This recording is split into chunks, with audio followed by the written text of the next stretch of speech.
एक surgeon interview के लिए जाता है एक हॉस्पिटल में, लेकिन हॉस्पिटल में जो महिला इंटरव्यू ले रही थी, उसे देखकर वो कहता है मुझे ये नौकरी नहीं चाहिए, लेकिन वो जो महिला है, वो उसके सामने हाथ जोड़ रही थी और कह रही थी, हमारे हॉस्पिटल को आपकी बहुत ज़रूरत है।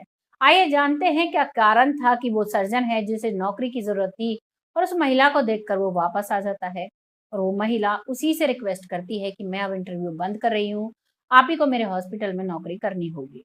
नमस्कार, मैं महक चौधरी लेकर आई हूँ आपके सामने आगरा के हरि पर्वत की सच्ची घटना। आगरा में एक जगह है हरि पर्वत नाम की, जहाँ की ये सच्ची घटना है। यहाँ पर एक डॉक्टर पति पत्नी रहा करते थे। पत्नी का नाम संगीता था और पति का नाम राजेश। पति जो था वो बहुत ही धर्मात्मा किस्म का था। उसका डेली का नियम था गौओं को चारा खिलाना, कुत्तों को रोटी खिलाना और गरीब लोगों को खाना खिलाना और पक्षियों को दाना डालना। सबसे पहले वो ये काम किया करता था, उसके बाद वो अपनी ड्यूटी जॉइन करता था, जाता था ड्यूटी पर। इस बात को लगातार देखती है उसकी पत्नी, लेकिन कुछ ही सालों में उसको एक बेटा हो जाता है, लेकिन जो राजेश है उसका रवैया अभी भी नहीं बदलता है। अभी भी वो अपने नियम से अपने सारे काम करता है, लेकिन जो पत्नी है संगीता, उसको ये बातें रास नहीं आती हैं और वो अपने पति से बात-बात पर लड़ाई करती है और कहती है अगर तुमने ये काम नहीं छोड़ा, तो मैं तुम्हें छोड़कर चली जाऊँगी।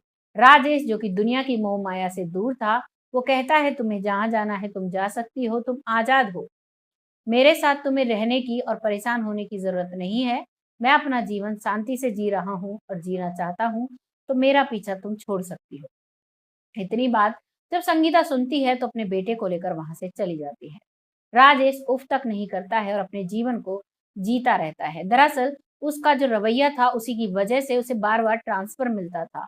सभी हॉस्पिटल से उसे ट्रांसफ़र कर दिया जाता था क्योंकि वो सरकारी सर्जन था, लेकिन वो बहुत से गरीब लोगों का फ्री में इलाज कर दिया जाता था, जिसकी वजह से कुछ लोग उससे जलते थे और लगातार उसके ट्रांसफ़र पे ट्रांसफ़र होते रहते थे, लेकिन वो फिर भी अपनी दुनिया में मस्त था। वो संगीता भी उसे छोड़कर जा चुकी थी। जब उस दिन वो इंटरव्यू देने उस हॉस्पिटल में गया, तो वो संगीता ही थी जो इंटरव्यू लेने के लिए बैठी हुई थी। दरअसल जो संगीता थी उसने एक डॉक्टर से ही शादी की थी। उसे छोड़ने के बाद राजेश को छोड़ने के बाद और वो उसका बेटा और उसका वो पति बड़े ही खुश रहते थे। लेकिन उसके पति को हार्ट अटैक आया और उसकी वजह से उसकी जान चली जाती है। उसके बाद संगीता अकेली रह जाती है उस हॉस्पिटल को सँभालने के लिए। वो जो हॉस्पिटल था, उस हॉस्पिटल में अब सर्जन की बहुत ज़रूरत थी और सारा भार संगीता के कंधों पर था। संगीता जानती थी राजेश जो है वो बहुत भला इंसान है। वो उसे बार-बार रिक्वेस्ट करती है कि तुम चाहे किसी का भी फ्री में इलाज करना, किसी को भी दाना डालना, किसी को भी खाना खिलाना, मुझे कोई आपत्ति नहीं है, लेकिन तुम मेरे हॉस्पिटल में काम करोगे। राजेश साफ मना कर कर चला जाता है, लेकिन संगीता फिर भी उसे अपना फ़ोन नंबर दे देती है और कहती है, मैं आपको फ़ोन करूँगी, मुझे जवाब ज़रूर देना और पॉसिबिलिटी रहे तो जवाब हाँ में ही हो, तो अच्छा रहेगा। इस बात को सुनता है राजेश और राजेश अब उसे फ़ोन करता है।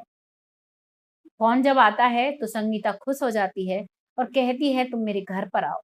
तो वो उसे घर पर जब बुलाती है तो राजेश देखता है कि जैसे ही वो जो संगीता है उसी के साथ गई थी हॉस्पिटल से, देखती है कि वह जैसे ही वहाँ पहुँचती है तो बहुत गरीब लोगों का लाइन लग जाता है। गाय, कुत्ते, पक्षी भी आने लगते हैं और वो सभी को दाना डालती है, उन्हें खाना खिलाती है। इस बदलाव को देखकर राजेश हैरान होता है और वो कहता है कि जिस चीज़ के लिए मुझसे परेशान थी आज ये वही चीज़ करती है।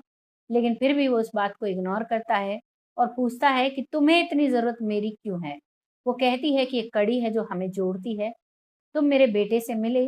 तो वो कहता है कि हाँ, तुम्हारे बेटे ने ही मुझे बताया था इस हॉस्पिटल में वैकेंसी है, लेकिन ये नहीं बताया था कि तुम ही इंटरव्यू लोगी और तुम्हारा ही हॉस्पिटल है, मैं और वो बाहर मिलते रहते हैं।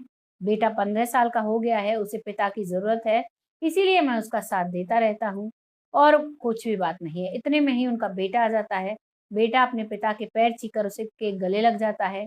वो इस चीज़ को देखकर संगीता चुप रह जाती है, लेकिन जब संगीता उससे बार-बार रिक्वेस्ट करती है, तो वो मान जाता है उसी हॉस्पिटल में काम करने के लिए।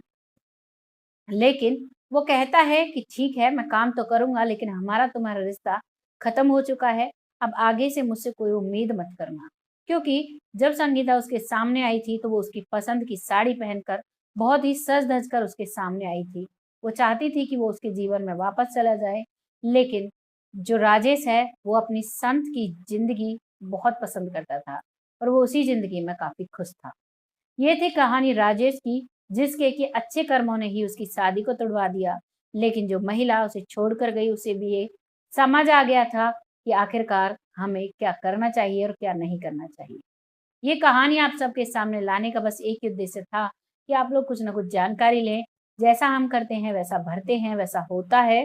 तो एक लाइक और एक कमेंट कीजिएगा और बहुत जल्द फिर आती हूँ ऐसी एक सच्ची घटना के साथ। देखते रहिए तब तक हमारे चैनल को। इस पर बहुत सारे ऐसी मोटिवेशनल वीडियोज़ पड़ी हुई हैं, क्राइम की वीडियोज़ पड़ी हुई हैं। हमें सपोर्ट करिए, आपकी सपोर्ट की बहुत ज़रूरत है। तब तक के लिए जय हिंद, जय भारत।